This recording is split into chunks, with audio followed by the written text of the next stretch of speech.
келіңіздер. Жаңа тоқсанды жаңарып, жақсы жаңалықтармен бастайық. Біз сөз және оның мағынасы деген үлкен тарауды өтеміз балалар. Және осы сабаққа қосымша ретінде каналыма тағы да сендердің жадыларыңды жақсартатын, жылдам оқуға арттыратын түрлі тақырыптарды қозғайтын боламын. Сондықтан менің каналыма тіркеліп алыңдар. Тіркелген оқушыларға ғана көрінеді. Сөз және оның мағынасы. Сөз заттың, құбылыстың атауы. Ол үшке бөлінеді. Мағынасы қарама қарсы сөздер.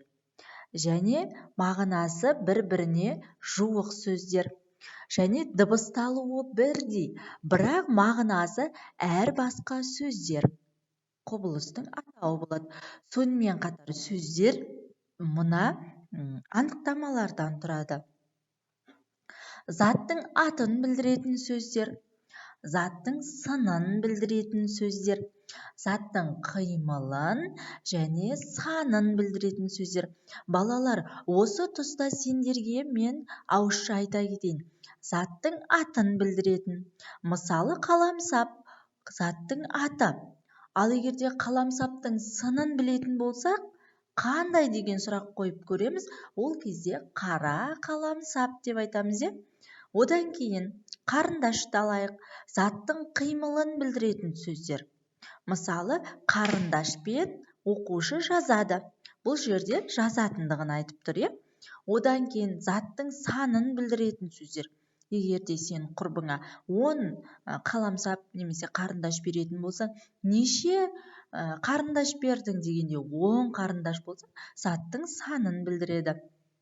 Балалар, мынаны міндетті түрде естеріңде сақтаңдар.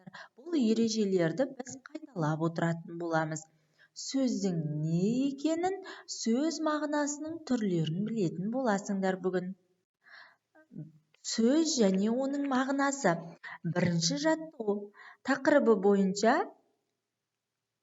өлең мазмұнын болжа, өлеңді тыңда. Әр сөзде дыбыс орны бар. Әріптер кетті шашылып, шашылды үйме-жүйме боп. Тәртіп жоқ, рет жүйе жоқ.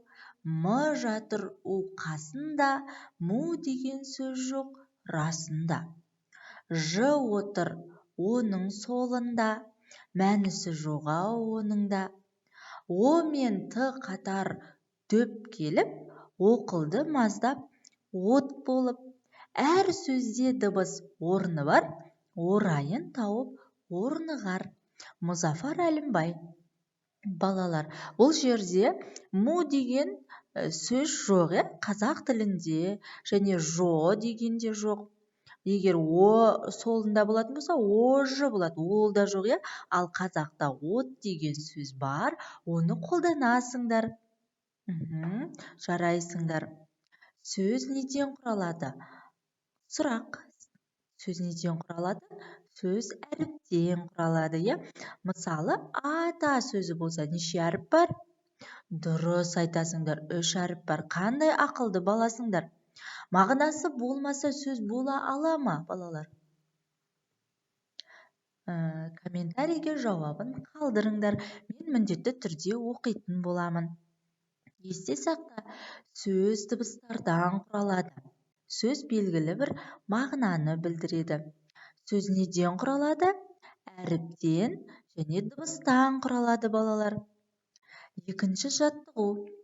Сөздерді бір бөлек, сөйлемдерді бір бөлек топтастырып жаз. Ендеше оқиық. Ерлан мен Айдос достар. Бұл қай топқа жатады? Сөз ба, сөйлем ба? Дұрыс айтасыңдар, сөйлем тобына жатады. Ал Ерлан, Айдос, мен, достар. Бұлардың әрқайсында үтір тыныс белгісі тұр, балалар. Дұрыс айтасыңдар, бұлар сөздерге жатады. Олар өте тату. Сөйлем, ал егерде олар, тату, өте, бір-біріне көмек болса, бұл сөздер тобына жатады.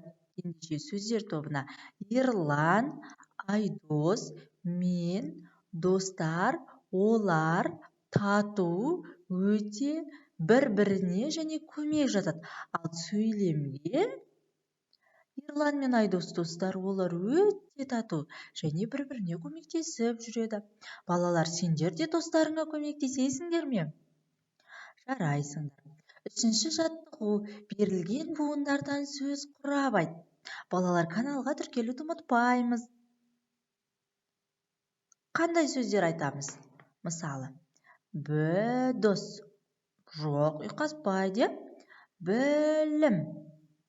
Дұрыс, жарайсыңдар балалар. Яғни білім, достық және кітап деген сөздер құралады екен. Балалар, бұлар сөйлемдер ма, әлде сөздер ма? Дұрыс айтасыңдар. Бұлар сөздер. Балалар, егер де сендер мына жұмбақты шеше алсаңдар, онда сендер өте жақсы бала болғандарың. Пыр-пыр, үшкір тырнағы, тышқан оның құрбаны. Пырылдап қандай үй жануары жатады? Оның тырнақтары үшкір болады, және тышқандар одан өте қатты қорқады екен. Дұрыс айтасыңдар. Мысық, жарайсыңдар балалар. Енді үйге тапсырма. Мына берілген сөздерден сендер бөлікке бөлінген буындардан сөйлем құрап жазасыңдар. Мысалы, сөз құрайсыңдар және өздеріңе ұнаған сөзге сөйлем құрайсыңдар. Жалқау нау бола ма? Жоқ, жалқау көп бола ма? Болмайды. Ендеше жалқаулық болады, Жарайсыңдар балалар. Сау болыңдар. Келесі